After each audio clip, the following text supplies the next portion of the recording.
నువ్వు చేసిన వాడు ఎవడు సాయం చేసిన వాళ్ళకి ఎవరికి కృతజ్ఞతగా ఉంటాడని నేను అనుకోలేదు. తర్వాత బేసిక్గా చులుబులి టైపు మనిషి, అందరినీ ఎవరిని తను సంతోషంగా ఉండడు, ఇంకొన్ని సంతోషంగా ఉండదు.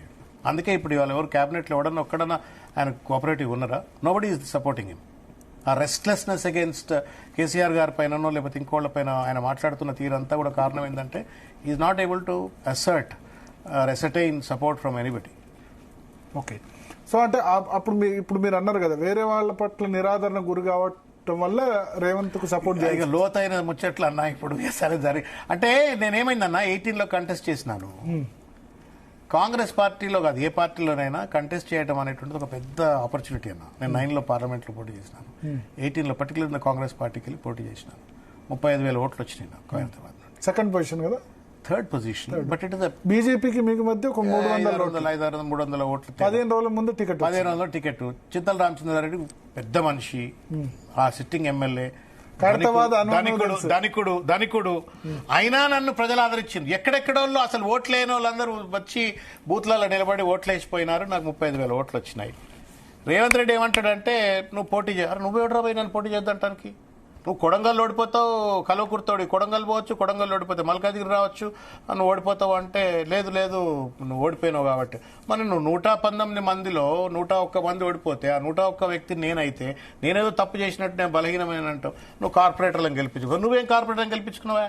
మల్కాజిగిరి పార్లమెంట్లో 45 కార్పొరేటర్లు ఉంటే ఇద్దరిని కూడా గెలిపించుకోలేనోడి నువ్వు పెద్ద సిపాయి అయితే నేనెందుకు కాదు? ఆపర్చునిటీ వస్తే నేను కూడా అయితే. ఇట్లా గొడవ జరిగింది. దానికి తోడు ఒక పరుషంగా ఒక బీసీ వ్యతిరేక వాదాన్ని బిల్డ్ చేసుకున్నాడు ఆయన.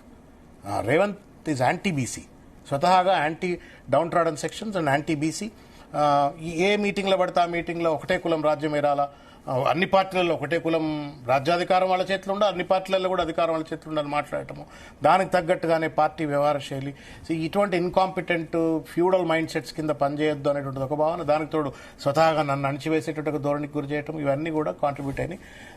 Luckily I'm back to my father. So it's నా కుటుంబానికి దగ్గర నేను వచ్చిన ఐ రెస్పెక్ట్ మై ఫ్యామిలీ. నేను కాంగ్రెస్ లో మంచి గుర్తింపు ఇచ్చారు కదా, జాతీయ ఏఐసిసి స్పోక్స్ పర్సన్ అంటే చాలా తక్కువ మంది. నేను ఏఐసిసి స్పోక్స్ పర్సన్ ఇచ్చిన వాళ్ళ పేర్లు చదువుతాను. Jaipal Reddy correct, central minister చేసిన తర్వాత 2014 తర్వాత వచ్చింది. మీరు జైపాల్ రెడ్డి ఒకటేసారి ఏఐసిసి స్పోక్స్ పర్సన్ చేశారు. అంటే 10 సంవత్సరాలు కేంద్ర కేబినెట్ మంత్రిగా ఉన్న తర్వాత ఆయన AICC spokesperson. Renuka Chaudhary కదా, మంచి పదవి ఇచ్చారు. నేను కాదంటలే అన్నా, అండ్ ఐఎమ్ నాట్ అన్గ్రేట్ఫుల్. మీరున్నప్పుడే జైపాల్ రెడ్డి కూడా I'm not ungrateful to them. But you realise now, మీరు ఒక్కసారి ఆలోచించండి. వాళ్ళు ఇచ్చింది వాస్తవం కావచ్చు, నేను కాదంటలేను. నేను కృతజ్ఞతగా పనిచేసినాను. బహుశా ఇవాళ మంత్రులుగా ఉన్న వాళ్ళు అందరూ కలిసి ఎంతైతే పని చేసిండ్రో, ఇదే ఇట్లా చెప్తేనే ఏమరా డబ్బా కొట్టుకుంటున్నారా అని చెప్పని చూసేవాళ్ళు అనొచ్చు, మీరు అనొచ్చు. ఎంతైతే పని చేసిండ్రో అంత సమానమైన పని దాసోజు శ్రవణ్ అనేటోడు ఒక్కడు చేసిండు.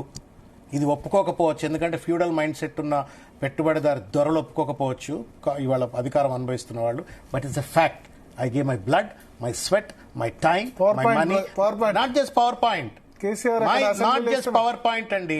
ఇవాళ ఇదే అద్దంకి దయాకర్, దాసోజు శ్రవణ్, కైలాష్ నేత అని మున్గోడు ఉంటాడు. పిడికేడు మంది ఓడిపోయిన తర్వాత గాంధీ భవన్ మెట్లెక్కడానికి ఎవడు తయారుగా లేడు, ఎవడు లేరు. ఖద్దరు బట్టలన్నీ మడిచి మూలకు పెట్టి ఇంట్లో కూర్చున్నారు అందరూ. మేమే 2014 తర్వాత మేమే కాపలా కుక్కలు లెక్క అక్కడ ఉండి రోజు పార్టీ నిర్మాణం కోసము, పార్టీ సిద్ధాంతాలని చెప్పని, నిర్మాణం అని చెప్పని, ప్రభుత్వం అని, ప్రజల సమస్యలని మాట్లాడుకుంటా తిడుతున్న, రకరకాల బలహీనతలున్న, ఇబ్బందులున్నా ఎదుర్కొని నిలబడి పార్టీ కోసం పనిచేసిన. యూఆర్ నాట్ ఫ్రమ్ ఎనీ డబ్బులున్న కుటుంబాలు కావు కదా. మా ఇంట్లో తాతలు ముత్తాతలు బాగా డబ్బులు సంపాదించి పెట్టినరు. మేము లేదా మంత్రులుగానో ఎమ్మెల్యేలుగా పనిచేసి మూలిన సొమ్ముంది కాదు, ఏం లేవు, గుండె ధైర్యం తప్ప పనిచేసి. అప్పటి వరకు 90s నుంచి 2007 వరకు చూసిన డబ్బులన్నీ అయిపోయాయి. 2014 వరకు అవే సర్వైవ్ చేసినాయి, అయిపోయినాయి, ఏం లేవు. నా అఫిడవిట్ చూడండి, తెలుస్తుంది. చూడలేదు ఎంత మొత్తం ఆస్తులు ఎంత ఉంటదని నా వైఫ్ ఉంటాయి. బికాస్ షీ ప్రొఫెసర్ కదా, ఆమెకు ఇప్పుడు వైఫ్ మీద డిపెండ్ అయ్యారా పూర్తిగా? She used to support me. She used to support me. నేను కూడా చిన్న కన్సల్టింగ్ చేసేవాడిని, తర్వాత ట్రైనింగ్ చేసేవాడిని, స్టాఫింగ్ చేసేవాడిని, కొన్ని రోజులు చేశాను. సో నా స్టాక్స్ అన్ని అమ్ముకున్నా, నా షేర్లు అన్ని అమ్ముకున్నా, స్టాక్స్ అన్ని అమ్ముకున్నా, నా ప్రావిడెంట్ ఫండ్ మొత్తం సొమ్ము అమ్మేసిన, నా ప్రావిడెంట్ ఫండ్ అంతా అమ్మేసా. ఒక జిద్ అనమాట, ఎప్పుడో ఒకనాడు మెట్టెక్కమా గమ్యం చేరమా అని చెప్పని. Not that what I'm going to get tomorrow as a salary is such a huge amount compare to what I lost, but then మా గమ్యం చేరుకుంటాం కదా, మెట్టెక్కుతాం కదా అని ఒక జునూన్, ఆ జునూన్తో ఇక్కడ దాకా వచ్చినాము. దేవుడు ఇక్కడ దాకా తీసుకొచ్చిండు.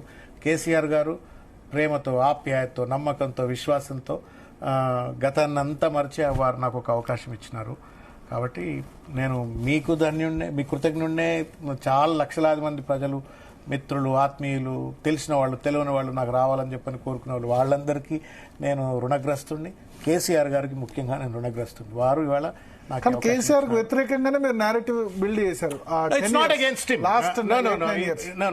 It's not. ఇప్పుడు సార్, డెమోక్రసీలో ప్రభుత్వం చేసేటువంటి ఒక విధి విధానాలను ప్రశ్నిస్తే వ్యక్తులను విమర్శించినట్టుగా, that's what is happening with Revanth Reddy today. Revanth Reddy వాళ్ళు ఏమనుకుంటా ఉన్నాడు, నీ విధి విధానాలు తప్పు, నువ్వు ఇచ్చిన వాగ్దానాలు అమలు చేయాలంటే నన్ను తిడుతుండని చెప్పని ఇష్టం వచ్చినట్టుగా ఇవాళ ప్రతిపక్ష నాయకులపై దాడి చేయాలి. నేను I not done that way. నేను విధి విధానాల్లో ఏమైనా లోపాలు ఉంటే వాటిని ప్రతిపక్ష పార్టీగా పార్టీ సిద్ధాంతాన్ని నేను వ్యక్తీకరించినాను.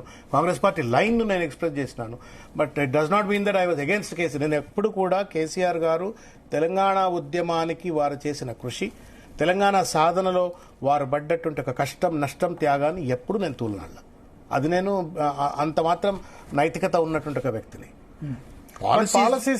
పాలసీస్ పార్టీ లైన్ ఉంటది కదా, పార్టీ లైన్ ఉంటది కదా, పార్టీకి ఒక లైన్ ఉంటది కదా. నేను ఆ పార్టీలో సభ్యుడిని, spokesperson, so I have to talk about it. I spoke. It does not mean that I have something personal animosity with సార్తో, ఏదో ఎనిమాసిటీ ఉన్నట్టు కాదు కదా. మధ్యలో ఇంకొకటి ఏంటంటే, ఏ సిస్టంలోనైనా అండి, ద బ్యూటీ ఆఫ్ డెమోక్రసీ, ఇది చాలా, నేను what I'm going to talk is very important. The moment you get into power, you have one responsibility. The moment I become an opposition, I have one responsibility. ఈ ఇద్దరి యొక్క సంఘర్షణనే ప్రజలకు అవసరమైనటువంటి ఒక అద్భుతమైనటువంటి విధి విధానాలు, పాలసీలు ముందుకు ఒకటి వస్తుంది. ప్రతిపక్షం అయినంత మాత్రాన ప్రభుత్వం చేసిన ప్రతిదాన్ని వ్యతిరేకించాలన్నది కూడా ఒకటి వస్తుంది. టైం ఇవ్వాలి కదా. ఇప్పుడు కేసీఆర్ అంటారు సార్ ఇది ప్రజాస్వామ్య స్ఫూర్తిని అర్థం చేసుకునే వాళ్ళు మాట్లాడేటువంటి ఒక వెరీ తాలు మాట ఇది. సారీ అట్లా కాదు. ఇప్పుడు మీకు 6 హ్యాట్ థింకింగ్ అని చెప్పని ఎడ్వర్డ్ డిబనో అని ఒక గ్రేట్ క్రియేటివిటీ ట్రైనర్ ఉంటాడు. ఆయన కాన్సెప్ట్ ఏమంటారంటే 6 హ్యాట్ థింకింగ్. అంటే ఒక నిర్ణయం తీసుకునేటప్పుడు 6 హ్యాట్లు పెట్టుకోవాలా. పూర్తిగా వ్యతిరేకించాలా, పూర్తిగా మద్దతు చెప్పేవాడు, లేకపోతే దాంట్లో ఉన్న లోతుపాతులు మాట్లాడు 6 హ్యాట్ థింకింగ్ అంటారు. ఎవరన్నా గూగుల్లో కొట్టి చూస్తే మీకు అర్థమవుతుంది. అట్లాగే డెమోక్రసీలో ప్రభుత్వాలు తీసుకునేటువంటి ఒక నిర్ణయం need not be absolutely right. Okay. Your job as an opposition is to decipher and dissect if there is something wrong. Okay. If there is something wrong. Wrong లేకుండా పోతే వాళ్ళ ఇష్టం చేసేయండి. రాంగ్ ఉందేమో అనేటువంటి ఒక అనుమానంతో ప్రశ్నించడం అనేటువంటిది ప్రజాస్వామ్య స్ఫూర్తి. అది భారత రాజ్యాంగంలో అంతర్లీనంగా ప్రజాస్వామ్య స్ఫూర్తి, రాజ్యాంగం ఇచ్చినటువంటి ఒక వెసులుబాటు. అది దాన్ని తప్పనుకోవడానికి వీల్లేదు. Okay. To question is a democratic right and it is necessary. ఒకవేళ కనుక ఇప్పుడు మన ఇంట్లో తల్లిదండ్రులు చేసిన నిర్ణయాలు కూడా తప్పు అని అనిపించినప్పుడు పిల్లలు అడుగుతారు. అడిగినంత మాత్రాన నువ్వు తప్పేనా? ఖైరతాబాద్ సీట్ ఒకవేళ విజయారెడ్డిని కనుక తీసుకురాకపోతే నో అంటే సరే, అది ఎట్లుంటుండేనో కానీ ఆయన ఏం చేసినాడు, పొమ్మనకుండా పొగ బదటి నుంచి పెట్టినాడు. యాదవ్ వెంటనే మీ ఆఫీస్ కూడా వచ్చినట్టున్నారు. సరే, అందరు ఆఫీసులకు వచ్చినాడు, నా ఆఫీస్కి వచ్చినాడు. నేను కూడా ఆయన చాలా ప్రేమగా ఆహ్వానించిన. ఆయనను తిరుపతి లడ్డు ప్రసాదం చేతిలో పెట్టి బొట్టు పెట్టి మరీ ఆశీర్వదించిన. 3 మతాలకు సంబంధించిన పెద్దలను తీసుకొచ్చి ఇచ్చినాను. బట్ మెదడులో పొరుగుంటే ఏం చేస్తాం? ముఖంతో నవ్వి నొసలతో ఎక్కిరిచ్చినట్టుగా వ్యవహరిస్తే ఏం చేస్తాను నేను? I was positive. ఎట్లా అంటే అంటే he doesn't want me to contest. Number 1 ఒకటి కంటెస్ట్. రెండోది, నేను పర్సనల్ గా ఒక స్టేజ్ తర్వాత చాలా మంది ఇప్పుడు చిన్నారెడ్డి కూడా కంటెస్ట్ చేయనివ్వలేదు. అక్కడ మెగారెడ్డికి టికెట్ ఇచ్చారు. వేరే విధంగా అకామిడేట్. దట్స్ స్టూపిడిటీ అండి. మెగారెడ్డికి ఏం కొమ్ములున్నా? ఐఎమ్ సారీ, నాకు మెగారెడ్డి ఎవరో ఒక మాట సార్, ఒక మాట అంటే ఏంది? రేవంత్ రెడ్డి సిపాయి కాదు అక్కడ. సిపాయి రేవంత్ రెడ్డి కాదు, మెగారెడ్డి సిపాయి. మరి మెగారెడ్డి సిపాయి అయినప్పుడు రేవంత్ రెడ్డికి ముఖ్యమంత్రి కావాలా? నువ్వు గెలిపించే మగవాడివి అయితే నువ్వెందుకు చిన్నారెడ్డిని తీసి పక్కన ఆయన పెట్టాలా? అంటే మీరు అన్నట్టు అంటే కేసీఆర్ అప్పుడు ఆలోచించినట్టే గెలిచే వాళ్ళే ఎవడంటే టికెట్ ఇవ్వాలి. నేను I don't believe in this అండి. నేనేమంటా అంటే నాయకుడు అనేటోడికి నిజంగానే కనుక పక్కోడిని గెలిపించేటాడైతే ఎందుకు పార్లమెంట్ సీట్ గెలిపిలేదు ఆయన? వంశీచంద్ర రెడ్డి ఎందుకు ఓడిపోయిండు? ఎందుకు ఆయన పార్లమెంట్లో ఒక్క ఎమ్మెల్యే గెలవలేదు?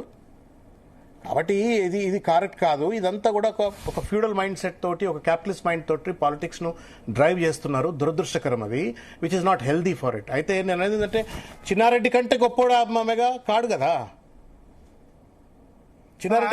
ఆయన గెలిచే అవకాశం ఉందని అప్పుడు టికెట్ ఇచ్చారంట. సరే నేనేమంటున్నా సార్, డబ్బే గెలిచేటట్టు ఉంటే రేవంత్ రెడ్డి ఎందుకు ముఖ్యమంత్రి కావాలా? అంబారీని తీసుకొచ్చుకుంటా కదా. మెగా కృష్ణారెడ్డి ముఖ్యమంత్రిని చేద్దాం, తెలంగాణకి ఏం పోయేది ఉన్నది మరి? మెగా కృష్ణారెడ్డి ముఖ్యమంత్రి అవునా కాదన్నా డబ్బే నడుస్తుంది ఇప్పుడు. నేను అంటున్నా that's an another scope of discussion అండి. పర్వర్టెడ్ పాలిటిక్స్ కావచ్చు, కరప్ట్ పాలిటిక్స్ కావచ్చు, కమర్షియలైజేషన్ కావచ్చు, నేను లేవని నేను అంటలేను. డబ్బు నడవకపోతే ఇటువంటి వాళ్ళు నడవకపోతే దాసో శ్రవణ్కి ఇంత ఆలస్యం ఎందుకు? 2009లోనే అప్పుడే కావాల్సి ఉండే కదా సికింద్రాబాద్ చేసినప్పుడు. సరే నాది 14లో నా ఇప్పుడు సుమన్కి ఏమైనా డబ్బు ఉందా? అలా 2014 ఎన్నికలు 2014 ఫస్ట్ ఎన్నికలు చాలా గ్యాదర్ కిషోర్కి ఏం డబ్బులు ఉన్నాయి? సుమన్ కి, జగదీష్ రెడ్డి ఇప్పుడు ఇవాళ మీరు మాట్లాడుతున్నా జగదీష్ రెడ్డి సూర్యాపేట ఎన్నికల వరకు తెలంగాణలో జీరో. కేసీఆర్ కలుషితం చేశారు ఉంటారు 2018 అసెంబ్లీ నుంచి. ఇప్పుడు బటగాల్సి 30 కోట్లు ప్రతి ఎమ్మెల్యేకి ఇచ్చేసి సెప్టెంబర్ లోనే సభ రద్దు చేసి తర్వాత అందరూ అందుకున్నారు. ఇప్పుడు అట్లేం లేదు సార్. ఆంధ్రాలో ఉండే ఈ పైసలు పంచుడు కల్చర్ ఆంధ్రాలో ఉండే, తెలంగాణలో లేదు. ఇప్పుడు తెలంగాణ కూడా చేసేసుకున్నారు. ఒకళ్ళు కిటికీలు తీస్తే ఇంకోళ్ళు ద్వారాలు తీసేశారు. దానివల్ల నేనేమంటా అంటే మీలాంటి కామన్ మ్యాన్ కూడా ఇప్పుడు రేపు ఎలక్షన్ లో పోటీ సిచ్యువేషన్ లేదు. మీరు అదృష్టశాత్తు ఇప్పుడు ఎమ్మెల్సీ అయ్యారు, అవసరం లేదు. 2031 వరకు మీ టర్మ్ ఉంటుంది కాబట్టి. కానీ 2029లో ఆలోచించండి. 28 డిసెంబర్లో ఎన్నికల్లో మినిమం 70-80 నేనైతే బలంగా నమ్ముతా ఏంటి అంటే పాలిటిక్స్ లో ఈ commercial orientation is not healthy for democracy, healthy for the society అండి. నేను ఈ విషయం అంటే మీరు కేసీఆర్ గారిని అంటున్నారు, కానీ కేసీఆర్ గారు చాలా మంది పేదవాళ్లకు టికెట్లు ఇచ్చినారు, చాలా మంది పేదవాళ్ళకి ఇచ్చారు. కానీ 18లో పెద్ద 18 సుమన్ చేయలేదా? 18లో సుమన్ చేసినాడు కదా, 23లో కూడా చేసినాడు కదా. ఇట్స్ నాట్ సుమన్ చేయలేదా? గ్యాదర్ కిషోర్ చేయలేదా? ఇంకా చాలా మంది ఉన్నారు అట్లా. కానీ అప్పటికి వాళ్ళంతా ఒకటి sir, let's not limit this discussion to individuals or individual parties. ఇది ఒక సిస్టమాటిక్ ట్రాన్స్ఫర్మేషన్ జరగాలి. నేను ఒక చిన్న ఎగ్జాంపుల్ నా పర్సనల్ ఎక్స్పీరియన్స్ చెప్తా. రాహుల్ గాంధీ గారు, నేను all India professional Congress Telangana unit కు ప్రెసిడెంట్. నేను శశిధర్ గారు, గీతారెడ్డి గారు సౌత్ ఇండియా చాప్టర్ హెడ్, నేను తెలంగాణ యూనిట్ హెడ్ ను, శశిధర్ గారు all India head. So there was a national convention happening, 30-40 people, small group meeting in the war room, Delhi-lo. Rahul Gandhi came. So ఆయన అడుగుతాడు, why is that professionals are not really getting attracted to the Congress party? What is that we should do to attract them to come to the politics? అంటే నాకు మనం కొంచెం straight forward గా లేచిన బట్టి నేను అనేసిన అనమాట. Why would you think they will come? What is the merit in politics that attracts them to come into politics? What do you mean? I mean it, because you go into the gallery of the parliament and then peep in. You don't find one fellow who is not corrupt. I said this to him. You don't find one fellow who is not corrupt. What కొంచెం annoy అయినా అని కరెక్టేనండి. The upper limit of any parliament member to spend is about 40 or 70 lakhs. But is there one person who has not crossed that? So therefore నువ్వే చట్టం చేస్తావు, నువ్వే cross అయిన తర్వాత, నువ్వు కరప్ట్ కాడు అన్న తర్వాత, ప్రూవ్ అయిన తర్వాత నువ్వు ఎందుకు నీకు సామాన్య ప్రొఫెషనల్ నీ దగ్గరకు వస్తాడు? పాలిటిక్స్ అంతా కమర్షియలైజ్ అయినాయి.